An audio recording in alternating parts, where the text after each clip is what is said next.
জাহান্নামের আগুনকে উত্তপ্ত করেছে। এই জাহান্নামের আগুন অন্ধকার অমাবস্যা রাতের মতো কালো হয়ে গেছে। এই জাহান্নামের আগুন যদি পৃথিবীর সব সমুদ্রের মহাসমুদ্রের পানি যদি ঢেলে দেওয়া হয়, জাহান্নামের আগুন নিভবে না। জাহান্নামের আগুন সমুদ্র মহাসমুদ্রের পানিতে আগুন নিভবে না, কিন্তু গুনাহগার বান্দার অনুশোচনা আর অনুতপ্ত আর অনুশোচনার 2 ফোঁটা চোখের পানি তার জন্য নির্ধারিত জাহান্নামের আগুন নিভে যেতে পারে। বান্দা যখন গভীর রাত্রি আরামের ঘুমকে হারাম করে তাহাজ্জুদের নামাজ পড়ে আল্লাহর দরবারে হাত তুলে যদি কান্দে, রব্বুল আলামিন শয়তানের ওয়াসওয়াসায় পড়ে গুনাহ করেছি, মাফ করে দাও। নবীজি বলেন, চোখের পানি নাকের অর্ধেক আসতে না আসতে আল্লাহ রব্বুল আলামিন তার এই ক্রন্দনরত বান্দাকে মাফ করে দে। সুবহানাল্লাহ, সুবহানাল্লাহ। আল্লাহ তাআলা অসীম রহমতের মালিক। এই পৃথিবীর বাজার ঘাট, অফিস আদালত সন্ধ্যা আসতে থাকে, দিনের বেলায় চলতে থাকে, আসর হতে থাকে, আর সব একটা একটা করে বন্ধ হতে থাকে। আর আল্লাহর অফিসের অবস্থা ভিন্ন। দুনিয়া রাত যত বাড়তে থাকে, অফিস আদালত দোকানপাট সব বন্ধ হতে থাকে। আর আল্লাহ তাআলার অফিসের অবস্থা ভিন্ন। রাত যত গভীর থেকে গভীরতর হতে থাকে, আল্লাহ তাআলার রহমতের অফিসগুলি তত কর্মচঞ্চল হয়ে ওঠে। সুবহানাল্লাহ, আল্লাহু আকবার, আল্লাহু আকবার। আল্লাহ তাআলা আরশে আজিম থেকে প্রথম আকাশে আসেন। কি দয়া তার! প্রথম আকাশে আসেন আর বলতে থাকেন, কে আছো, কে আছো গুনাহ করে জীবনটাকে বরবাদ করে দিয়েছো, আমাকে বলো, মাফ করে দেব। সুবহানাল্লাহ, মাফ করে দেব। বান্দা যখন গভীর রাত্রে কাঁদতে থাকে, তাহাজ্জুদের নামাজ পড়ে দেখবেন এর চাইতে মজার কিছু নাই পৃথিবীতে।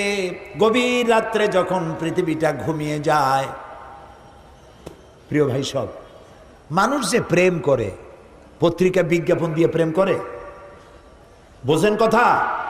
পত্রিকা বিজ্ঞাপন দিয়ে প্রেম করে, মাইকিং করে প্রেম করে। প্রেম করে কিভাবে? গোপনে, গোপনে। মোমেন ব্যক্তি প্রেম করবে কার সাথে? ঢাকঢোল পিটায় করা যাবে না, মাইকিং করে করা যাবে না। আল্লাহ তাআলা বলছেন, প্রেম করার জন্য আমি একটা নির্জন পরিবেশ তৈরি করে দেই। দিনের কোলাহল শেষ হয়ে গেল, সূর্য অস্তমিত হয়ে গেল, রাতের একটি কালো চাদর দিয়ে দুনিয়াটাকে ঢেকে দিলাম। এখন তুমি জাগ্রত হও, একটু ঘুমাও, একটু ঘুমাও, তারপরে জাগ্রত হও, ওযু করো, জায়নামাজে দাঁড়িয়ে যাও। বান্দা যখন গভীর রাত্রি নির্জন পরিবেশে ওযু করে সিজদায় যখন চলে যায়, লম্বা লম্বা সিজদা দিয়া চোখের পানি ফালায়, দেখেন কি মজা। নামাজ পড়ে জায়নামাজে বসে ডাকতে থাকুন, ইয়া আল্লাহু ইয়া রহমানু ইয়া রহিমু ইয়া হাইয়ু ইয়া কাইয়ুম। পড়েন সাথে আমার সাথে, ইয়া আল্লাহু ইয়া রহমানু ইয়া রহিমু ইয়া হাইয়ু ইয়া কাইয়ুম।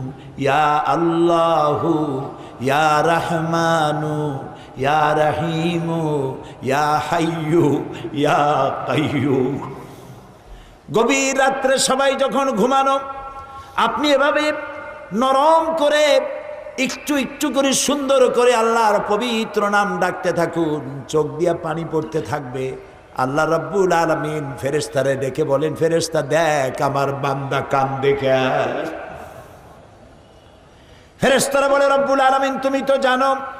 আল্লাহ বলেন, হ্যাঁ জানি, তোমাদের মুখ থেকে শুনতে চাই, বলো কান্দে কেন? ফেরেশতারা বলে, রব্বুল আলামিন তোমার বান্দারা গুনাহ করেছে, জাহান্নামের ভয়তে ওরা কান্দে। আল্লাহ জিজ্ঞেস করেন, আমার ফেরেশতারা, আমার এই বান্দারা কি দোজখ দেখেছে নাকি? কয় না দোজক দেখে নাই। আমারে দেখছে নাকি? কয় আল্লাহ আপনার জাতের কসম আপনারে দেখে নাই। বেহেশত দেখেছে নাকি? বলে না বেহেশত দেখে নাই। আল্লাহ বলেন ও আমার ফেরেশতারা সাক্ষী থাকো, ওরা আমার বেহেশত দেখে নাই, দোজক দেখে নাই, আমারে দেখে নাই। শুধুমাত্র আমার নবীর কথা, আমার কোরআনের কথা বিশ্বাস করে আরামের ঘুমকে হারাম করে যেভাবে কাঁদতেছে লক্ষ্য করে দেখো, আমার রহমতের দরিয়ায় জোশ মেরে গেছে। তোমরা সাক্ষী থাকো, আমার এই ক্রন্দনরত বান্দার বান্দিগুলি আমি আল্লাহ মাফ করে দিলাম। সুবহানাল্লাহ। প্রিয় ভাই সব, আর তাইবুন, তওবা করো। যত বেশি বেশি পারি আমরা তওবা বেশি করে করবো। আল্লাহ যেন কবুল করেন, বলেন আমিন। আল্লাহ তাআলা দেওয়ার জন্য প্রস্তুত। যে চায় না আল্লাহ তার উপরে রাজি নারাজ হয়ে যান। রাতে দিনে 24 ঘন্টা গুনাহ করি, আমরা তওবা করি না। আর রাসূলুল্লাহ দৈনিক 100 বার তওবা পড়তেন, নামাজ পড়তেন, সালাম ফিরিয়ে বলতেন আল্লাহু আকবার, এরপর 3 বার বলতেন আস্তাগফিরুল্লাহ আস্তাগফিরুল্লাহ আস্তাগফিরুল্লাহ। কয়বার বলতেন মনে থাকবে আপনাদের? আজকের এশার নামাজের থেকে আমল করবেন। ইমাম যখনই সালাম ফিরাবে আপনি কি বলবেন? আল্লাহু আকবার বলেন সবাই। তারপরে 3 বার কি বলবেন? আস্তাগফিরুল্লাহ আস্তাগফিরুল্লাহ আস্তাগফিরুল্লাহ 3 বার। তোমার গুনাহ যদি হয় পাহাড় সমান, আল্লাহর রহমত হবে আকাশ সমান। তোমার গুনাহ আকাশ সমান, আল্লাহর রহমত তার আরশে আজিম উপচে পড়েছে। সুবহানাল্লাহ। এত দয়া, এত মেহেরবান, এত রহমত আল্লাহ তাআলা। সেই জন্য আল্লাহ তাআলা বলছেন আত-তাইবুন, মুমিনের সবথেকে বড় বৈশিষ্ট্য, 1 নম্বর বৈশিষ্ট্য, সে তওবা করবে, বারবার তওবা করবে। রুকনি ইয়ামিনী এবং হাজারে আসওয়াদ কাবা শরীফে, এইখানে কাবা শরীফে যে গেলাফ আছে, এই গেলাফের চতুর্দিকে সোনার সুতা দিয়া কোরআন শরীফের অনেকগুলি আয়াত লেখা আছে। রুকনি ইয়ামিনী থেকে হাজারে আসওয়াদ এই অংশে অনেকগুলি আয়াত আছে, তার মধ্যে একটি আয়াত আছে মাঝখানে লেখা। এমন জায়গায় এই আয়াতটি উৎকীর্ণ করা হয়েছে। এখানে যে আয়াতটি লেখা আছে, আল্লাহ রাব্বুল আলামিনের কোরআনের আয়াত লেখা হলো ওয়া ইন্নী লাগাফফারুন লিমান তাবা ওয়া আমানা ওয়া আমিলা সালিহান সুম্মা ইহতাদা। ওয়া ইন্নী লাগাফফারুন, আমি অবশ্যই